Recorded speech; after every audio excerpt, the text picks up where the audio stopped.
今天说书的内容是被禁锢千年的唐朝公主第4集。4。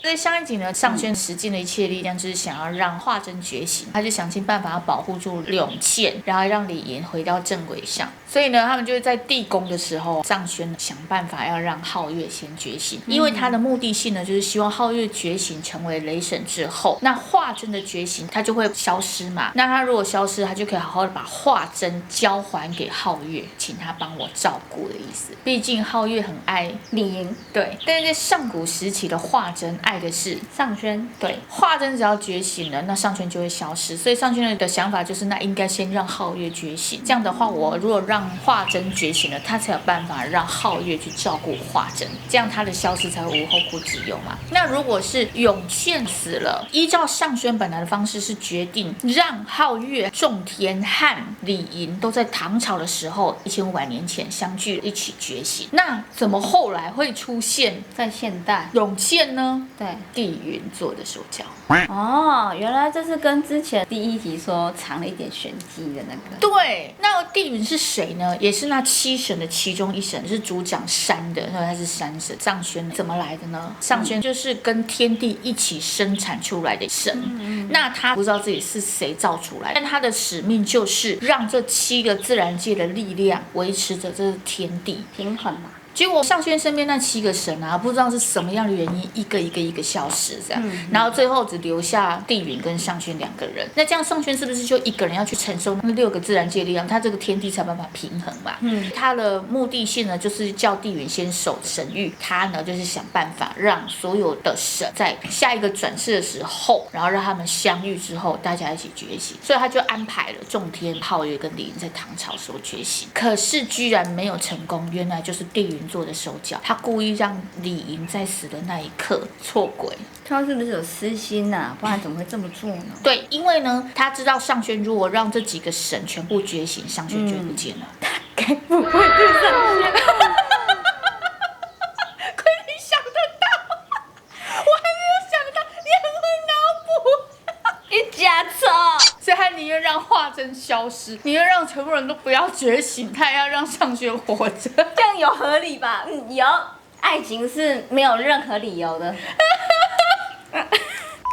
但是上轩呢，还是很坚持这件事，他就想要自己做嘛。那他一个一个开始让他们觉醒的时候，他就会耗很大的力量。可是仲天不知道去哪里了，他找了很久，也不知道仲天在哪。他在各个的时空穿越之后，都在找仲天，他都不知道他在哪里。然后他只知道说，皓月就是持剑将军，华筝就是转世为李莹。后来他想要让李莹回到正轨的时候，不是耗了太多力量吧？这个力量到最后后来也被皓月手上那把斧头伤到了，就是他师父仲天所铸造的。所以他剩下那一点点的元灵，就是被帝云封在冰封层底下。那冰封层底下不是刚刚我跟你说上面插了一把剑，那一把剑不是被永倩给拔了吗？那一把剑为什么可以封他的元灵？因为也是仲天火王所铸造的。仲天火王所铸造的都是神器，包括那双斧、那一把剑和皓月额上的那个铜环。哦，头饰那个。对，所以那个头饰就是锁住皓月所有记忆的头饰。那现在怎么办呢？帝云让李莹跟永倩错轨了，时空穿越了嘛，到底应该要留谁？帝云就决定应该是永倩要死，李莹也不应该出现，这样的话华筝就不会醒。但是现在已经知道李莹是帝云做的手脚，如果要回到正轨，是不是就应该是李莹消失？因为永倩已经转世了，那就让永倩觉醒华筝。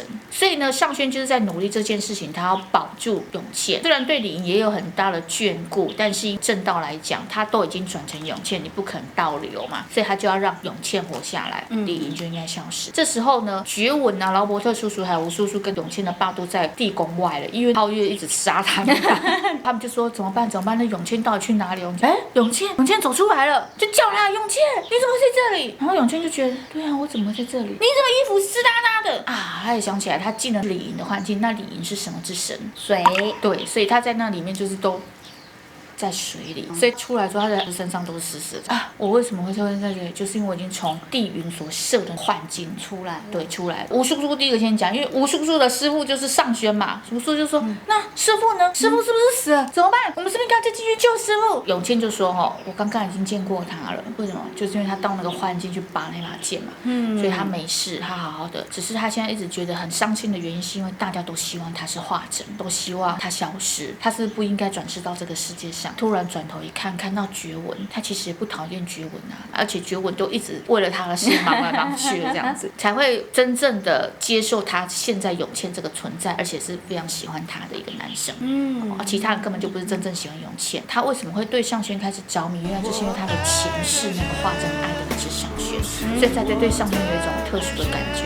然后他那时候对皓月有点特殊的感觉，原来就是他的前世里一直爱着皓月的，所以原来那个都不是他。他就下那个地宫的楼梯的时候呢，永倩还不小心滑一跤，结果立马就把他扶住，好好走路，你当然会走路啊。结果没有想到这次永倩居然没有跟他吵架，还跟他说谢谢你。然后就你不跟我吵架，很不习惯呢。结果就他就被永倩打了一记，然后你干嘛打我，很痛哎。然后两个人又回到这小两口的样子，他们就说那怎么去找回师傅啊？然后地宫的问题怎么办？跟皓月都还在耶。然后呢，觉文就你们不用担心，因为呢我已经找到了严禁，又被他找回来了。对，他找到研究说，只要有他，我们就可以伤到这个皓月什么的。然后呢，武术说，可是刚刚师傅有讲那个眼镜有一面是仿的，有一面是真的，你怎么知道你手上这一定是真的？因为呢，在地宫的时候，我丢出去这皓月身上那个居然没有任何作用，我差点被他砍死，所以我在相信那个一定是假的，我手上这个一定是真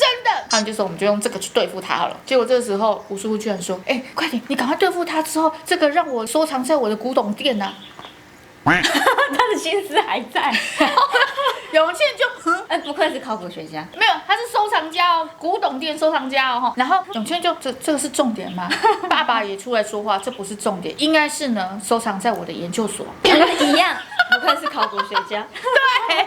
然后觉文就很生气，那不是重点，我们赶快下去对付他们吧。他们就全部一行人就下去地宫了，迎面走来了就是李莹和皓月，皓月就紧张了，你们不可以动我的李莹公主。觉文就的时候，后面一票人全部突然躲起来了。你们为什么要躲起来？这怎么了吗？吓死了！他说：“你这个傻子，这个是有时间性的，时间到了对付他才有用啦。然后你怎么不这样讲？”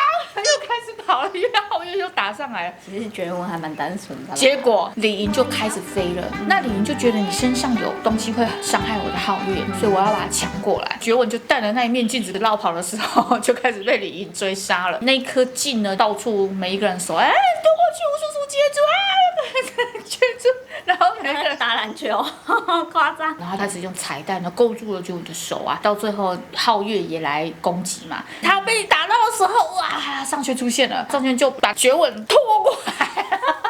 所以呢，砍到地上就砍个扑空。突然上轩跟皓月打起来了，那皓月就记得他的斧头曾经伤过上轩一次，觉得应该可以伤第二次，所以他又继续拿那个斧头想要攻击上轩。就上轩就告诉他没有用的，仲天的斧头没有办法攻击我第二次，第一次是他大意嘛，他不知道原来那个是仲天所打造的，第二次怎么可能会让他再得逞？这个时候两个人就打，恐怖的就是李莹开始到处追那面镜子了，然后一下丢过来，一下丢过去，就到了魏永倩的手上嘛。到魏永倩的手上，他就又开始被李莹拽来拽去，后来又丢回到觉文的手上，觉文就直接不管了啦，照，因为那个吴叔在旁边画戏，快点你照他，时间到了换照他对，他就是指挥的那一个。结果就依照吴叔叔的指示，就果然照到了皓月。完了，这个皓月呢快要被照到的时候，李莹发现你不能伤害我的皓月，我不要再。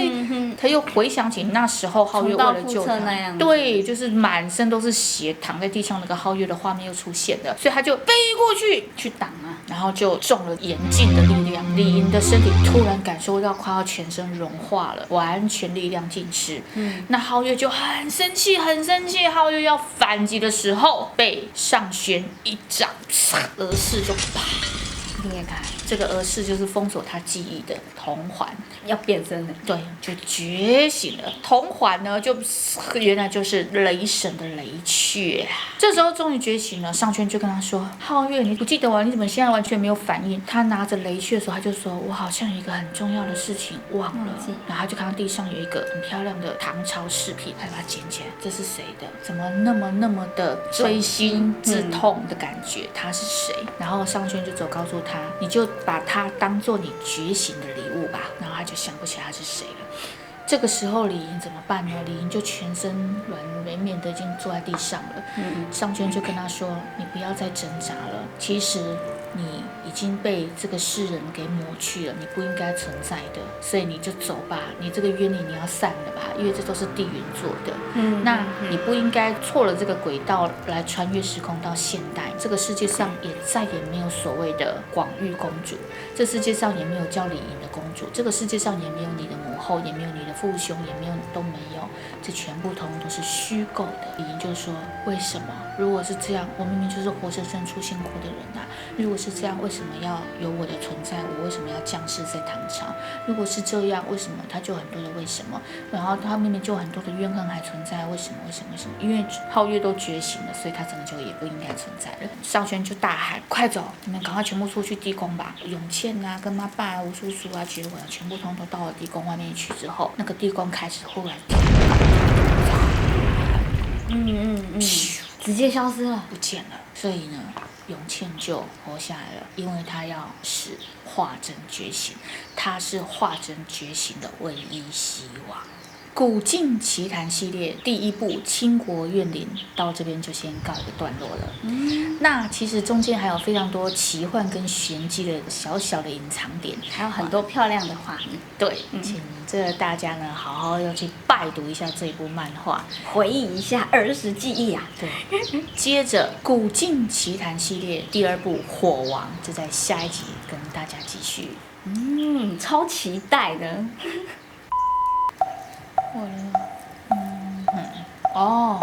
然后结果他们就所以假的那一面应该是在皓月身上，然后真的那一面才在，然后结果好，OK。